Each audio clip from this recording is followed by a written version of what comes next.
जिस प्रकार मिठाई और मिठास को अलग नहीं किया जा सकता, वैसे ही भक्ति और विनम्रता को भी अलग नहीं किया जा सकता। भगवान की कृपा का जो मीठा पानी है, वो अहंकार के ऊंचे टीले पर इकट्ठा नहीं हो सकता। हमें अपने कर्मों का फल किसी स्वर्ग या नरक में नहीं, बल्कि इसी जीवन में मिलता है। अपने माता पिता की सेवा करना ईश्वर की सेवा करने के बराबर है। जब आप समझ जाओगे कि हर किसी के अंदर ईश्वर का अंश है, तो आप किसी का बुरा करने से पहले 100 बार सोचोगे। कभी भी अपने आप को अकेला मत समझो। भगवान हमेशा आपके साथ हैं। अगर सच्चे मन से प्रार्थना करोगे तो जरूर भगवान तक पहुंचेगी। सातिर तैराक भी डूब जाते हैं, जिनको खुद पर गुमान होता है, और वो गंवार भी डूबते डूबते पार हो जाते हैं, जिन पर महादेव मेहरबान होते हैं। महादेव से कुछ मांगना ही है तो हमेशा अपनी माँ के सपने पूरे होने की दुआ मांगना। तुम खुद ब खुद आसमान की ऊंचाइयां छू लोगे। कहते हैं जिंदगी का आखिरी ठिकाना ईश्वर का घर है। कुछ अच्छा कर ले मुसाफिर, क्योंकि किसी के घर खाली हाथ नहीं जाते। महादेव कहते हैं उदास ना हो, मैं तेरे साथ हूँ। सामने नहीं पर आस पास हूँ। पलकों को बंद कर और दिल से याद कर, मैं कोई और नहीं, तेरा ही विश्वास हूँ। कोई व्यक्ति कितना भी महान क्यों ना हो, आंखें मूंद कर उसके पीछे मत चलिए। यदि ईश्वर की ऐसी ही मनसा होती तो वह हर प्राणी को आँख, नाक, कान, मुंह, मस्तिष्क आदि क्यों देता। इस जगत में जिसे छूटना है उसे कोई बांधने वाला नहीं है, और जिसे जगत से बंधना है उसे तो भगवान भी नहीं छुड़ा सकते।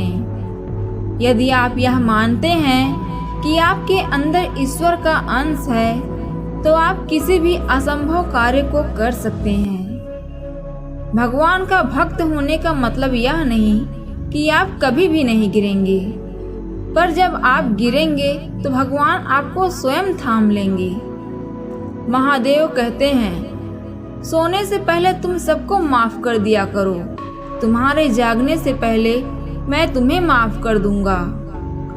जब हम गेहूं का एक दाना बोते हैं तो कुछ समय पश्चात वो हमें 1000 दाने के रूप में मिलता है। उसी तरह हमारे अच्छे कर्मों का फल हमें ईश्वर भी देता है।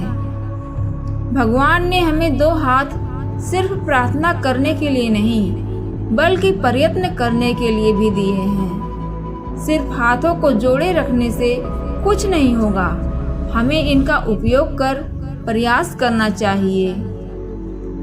कर्म अच्छे करोगे तो किस्मत भी दासी है। नीयत अच्छी होगी तो घर पर ही मथुरा काशी है। जब कोई आपका हाथ और साथ दोनों छोड़ जाता है तो भगवान आपकी उंगली पकड़ने के लिए किसी न किसी को जरूर भेजता है। हमेशा भगवान की रजा में राजी हो। जो खोया वो आपकी किस्मत, और जो मिला वो ऊपर वाले की रहमत। चिंता मत करो, क्योंकि जिसने तुम्हें इस दुनिया में भेजा है उसे आपकी ज़्यादा चिंता है। जो मिल गया उसका शुक्र करो, और जो नहीं मिला उसका सब्र करो। अगर मांगना ही है तो ऊपर वाले का सहारा मांगो, जो बुरे वक्त में साथ देता है।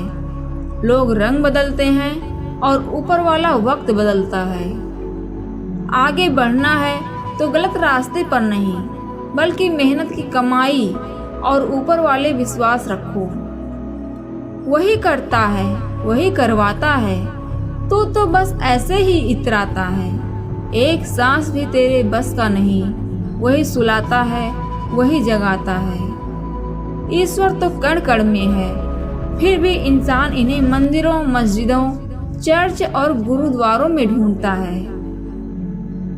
उपवास अन्न का नहीं, बुरे विचारों का करें। दूसरों का भला करिए, लाभ होगा। क्योंकि भला का उल्टा लाभ होता है। बुरा वक्त कभी भी बताकर नहीं आता, मगर सिखा समझाकर बहुत कुछ जाता है।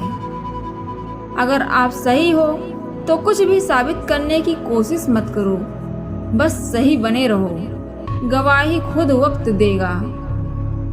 प्रभु से यह मत कहो कि समस्या विकट है, बल्कि समस्या से कह दो कि प्रभु मेरे निकट हैं। आपकी जिंदगी में केवल एक ही बात निश्चित है, और वो है बदलाव। जो भी हो रहा है अगले एक पल में सब कुछ बदल सकता है।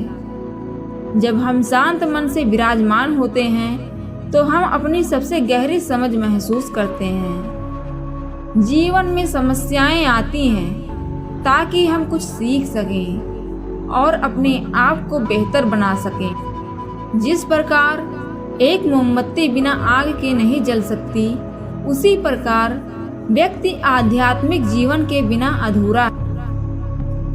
यह वीडियो आपको कैसी लगी कमेंट बॉक्स में जरूर बताएं। इस वीडियो में बोलते समय यदि कोई गलती हुई हो तो उसे क्षमा करें। यदि आप शंकर भगवान के सच्चे भक्त हैं तो इस चैनल को सब्सक्राइब करें, साथ ही वीडियो को लाइक, कमेंट में हर हर महादेव लिख दीजिए।